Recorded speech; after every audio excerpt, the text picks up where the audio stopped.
നമസ്കാരം, മലയാളി വാർത്തയിലേക്ക് സ്വാഗതം. വളരെ ദുഃഖകരമായ വാർത്തയാണ്. ബീഹാറിലെ കത്തിഹാർ ജില്ലയിൽ ബസ്സും ട്രക്കും പിക്കപ്പ് വാനും കൂട്ടിയിടിച്ചുണ്ടായ ദാരുണ അപകടത്തിൽ 13 പേർ കൊല്ലപ്പെട്ടു എന്നുള്ള വാർത്തകളാണ് പുറത്തുവരുന്നത്. ഇന്നലെ വൈകിട്ട് 6:30 ദേശീയപാത 31 കോദ ബ്ലോക്കിലായിരുന്നു നാടിനെ നടുക്കിയ അപകടം. പരിക്കേറ്റ 30 പേരെയാണ് ആശുപത്രിയിൽ പ്രവേശിപ്പിച്ചിരിക്കുന്നത്.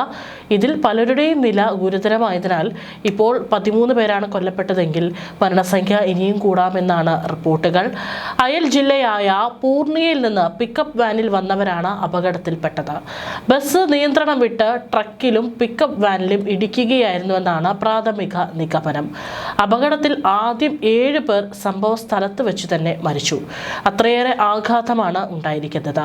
പരിക്കേറ്റ് ചികിത്സയിലായിരുന്ന 6 പേർ കൂടി പിന്നീട് ആശുപത്രിയിൽ വെച്ചാണ് മരണത്തിന് കീഴടങ്ങിയത്. പരിക്കേറ്റവരിൽ ബസ് ഡ്രൈവറും ഉൾപ്പെടുന്നു. അപകടത്തിൽ മുഖ്യമന്ത്രി നിതീഷ് കുമാർ ദുഃഖം രേഖപ്പെടുത്തി.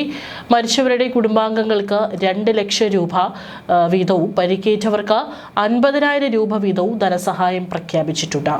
മുഖ്യമന്ത്രിയുടെ ദുരിതാശ്വാസ നിധിയിൽ നിന്നാണ് തുക അനുവദിക്കുക. പരിക്കേറ്റവർക്ക് മെച്ചപ്പെട്ട ചികിത്സ ഉറപ്പാക്കാൻ അദ്ദേഹം ഉദ്യോഗസ്ഥർക്ക് നിർദ്ദേശം നൽകിയിട്ടുണ്ട്. പരിക്കേറ്റവരെയെല്ലാം പൂർണിയയിലെ സർക്കാർ ആശുപത്രിയിലേക്കും മാറ്റിയിട്ടുണ്ട്.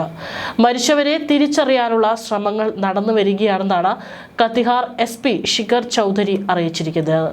അപകടത്തിന്റെ യഥാർത്ഥ കാരണം കണ്ടെത്താനും പോലീസും അന്വേഷണം ആരംഭിച്ചിട്ടുണ്ട്. സമീപത്ത് വല്ല CCTV ദൃശ്യങ്ങൾ ഉണ്ടെങ്കിൽ അത് ശേഖരിച്ച് കണ്ടെത്താനാണ് പോലീസിന്റെ ശ്രമം. ബസ് ഡ്രൈവർക്ക് വാഹനത്തിന്റെ നിയന്ത്രണം നഷ്ടപ്പെട്ടതാണ് അപകടത്തിന് കാരണമായതെന്നാണ് പ്രാഥമിക റിപ്പോർട്ടുകൾ സൂചിപ്പിക്കുന്നത്. സംഭവത്തിൽ പ്രധാനമന്ത്രി നരേന്ദ്രമോദിയും അഗാധമായ അനുശോചനവും ദുഃഖവും രേഖപ്പെടുത്തിയിട്ടുണ്ട്.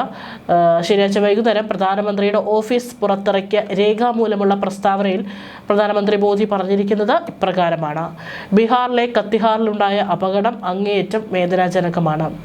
പ്രിയപ്പെട്ടവരെ നഷ്ടപ്പെട്ടവർക്ക് അനുശോചനം. പരിക്കേറ്റവർ എത്രയും വേഗം സുഖം പ്രാപിക്കട്ടെ. മരിച്ച ഓരോ വ്യക്തിയുടെയും അടുത്ത ബന്ധുക്കൾക്ക് PMNRF-ൽ നിന്നും 2 ലക്ഷം രൂപ വീതം സഹായധനം നൽകും. പരിക്കേറ്റവർക്ക് 50,000 രൂപ വീതം നൽകും. നേരത്തെ ബീഹാർ മുഖ്യമന്ത്രി നിതീഷ് കുമാറും മരിച്ചവരുടെ കുടുംബങ്ങൾക്ക് അഗാധമായ അനുശോചനം രേഖപ്പെടുത്തിയിരുന്നു. സംഭവം അങ്ങേയറ്റം ദാരുണമാണെന്നാണ് അദ്ദേഹം വിശേഷിപ്പിച്ചത്. മരിച്ചവരുടെ കുടുംബങ്ങൾക്ക് മുഖ്യമന്ത്രിയുടെ ദുരിതാശ്വാസ നിധിയിൽ നിന്നും 2 ലക്ഷം രൂപ വീതവും പരിക്കേറ്റവർക്ക് 50,000 രൂപ വീതവും അദ്ദേഹം പ്രഖ്യാപിച്ചിരുന്നു. പരിക്കേറ്റവർക്ക് കൃത്യമായും സമയബന്ധിതമായും വൈദ്യ ചികിത്സ ഉറപ്പാക്കാനും മുഖ്യമന്ത്രി ഉദ്യോഗസ്ഥരോട് നിർദ്ദേശിച്ചു.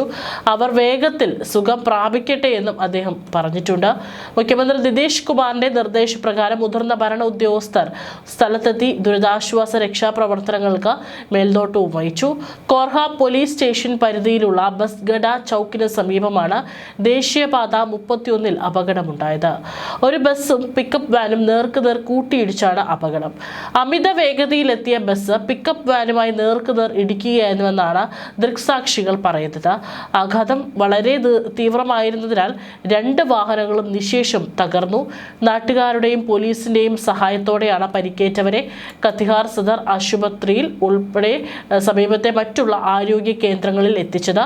ആശുപത്രി അധികൃതരെ അതീവ ജാഗ്രതയിൽ നിർത്തിയിട്ടുണ്ട്. ചികിത്സയ്ക്ക് മുൻഗണന നൽകുന്നു. പരിക്കേറ്റവരിൽ ചിലരുടെ നില ഗുരുതരമായി തുടരുന്നതിനാൽ മരണസംഖ്യ ഇനിയും ഉയർന്നേക്കാമെന്ന ആശങ്ക ഉയരുന്നു.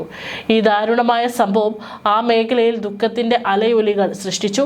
ഇത്തരം ജീവഹാനി തടയാൻ കർശനമായ റോഡ് സുരക്ഷാ സംവിധാനങ്ങൾ അടിയന്തരമായി നടപ്പിലാക്കേണ്ടതിന്റെ ആവശ്യകത ഒരിക്കൽ കൂടി എടുത്തു കാണിക്കുന്നുണ്ട്.